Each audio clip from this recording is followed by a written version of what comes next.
The final CYOE ending from Season 1 and the 10th one is Happily Ever After Party, where the other characters throw a party after the success that they did at the play that they did, which is something that we don't usually do, but in my school, but considering that this is probably happening during the day, despite the fact that it's happening during the night, I honestly think that they probably had enough time.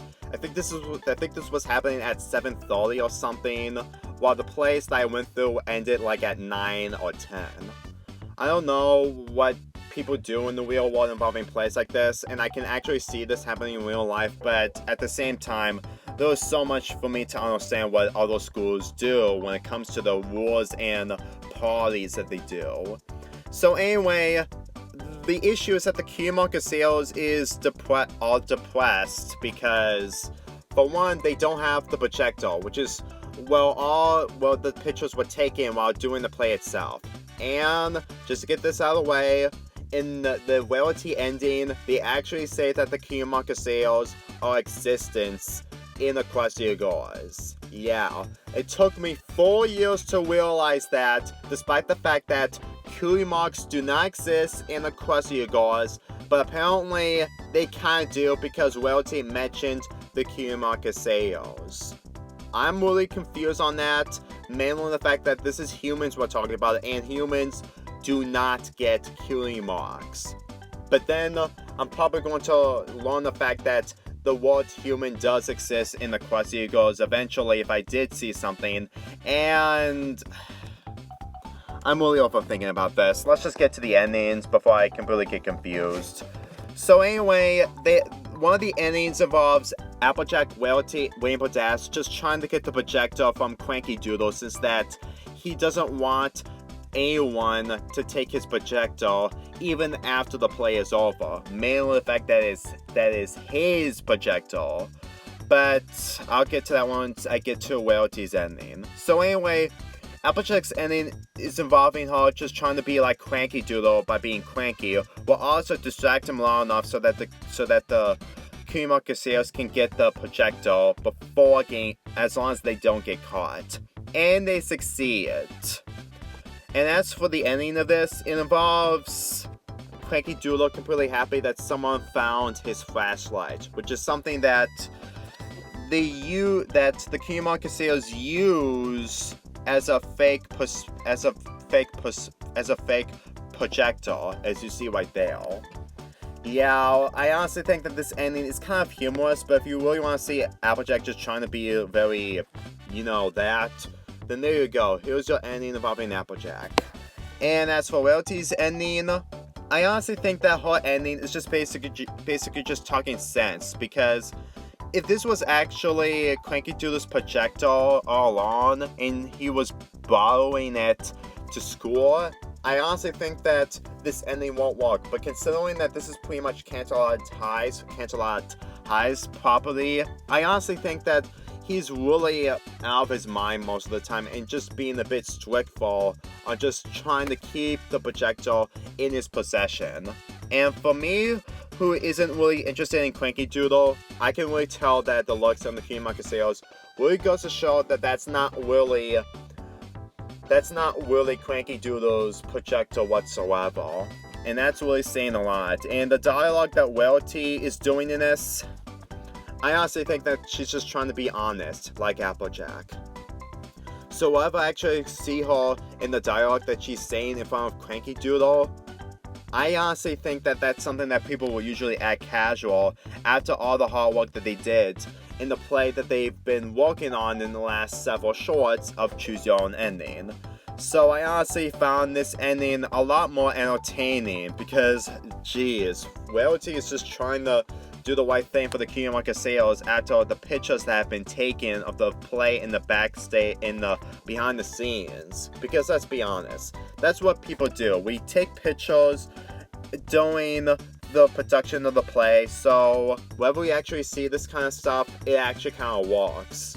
And I honestly think that Rarity's ending is the best I've seen out of the endings from this. And that is saying a lot when it comes to people just trying to have a great time after the hard work that they did, despite the fact that they're gonna have to do the play a few more times in the next few days, which is something that schools do. And as for Cranky Doodle, since he's convinced that the projectile isn't away from him, he just joins the party and dances. Huh? It's just teachers just trying to have a great time, obviously. As for Rainbow Dash's ending, I wouldn't say that this is the least. I wouldn't say that this is the worst ending involving this short. But considering that this is mainly about Rainbow Dash just trying to get the projectile, but trying to make a distraction, I would consider this the least I would pick. But that doesn't mean it's the worst ending. For one, I can actually tell that she's just trying to get the projectile by not getting caught, which does actually kind of work. But considering that the other endings were a lot more better than this, I can easily pick the other endings than this. Not saying that this ending was bad, but at the same time the other endings did much more better. The only difference is that the Cutie Caseros didn't make it to the party itself, because while making the distraction, they were with Cranky Doodle just trying to figure out a way to do math, I guess. Until they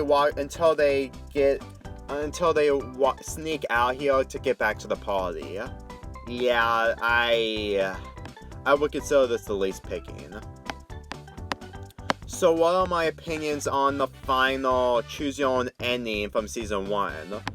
Well, considering that it didn't need to happen, considering the fact that we've seen everything involving the Canterlot tie in one of the Choose Your Own ending shorts, I honestly think that this only exists just for the sake that there's a 10th Choose Your Own ending.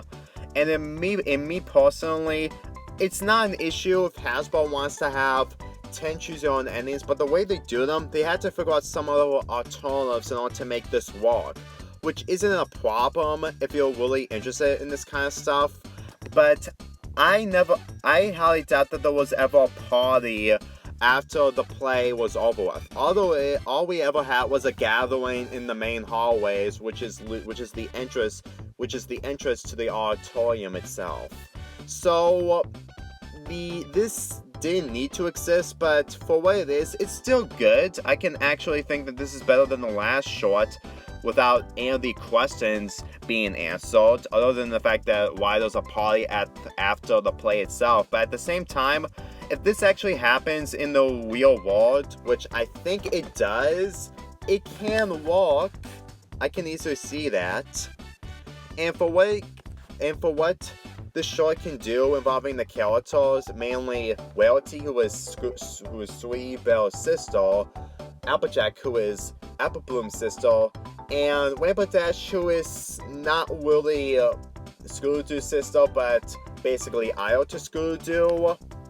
I think that they probably did a great job on putting these characters into these situations and just trying to get the projectile for the after party.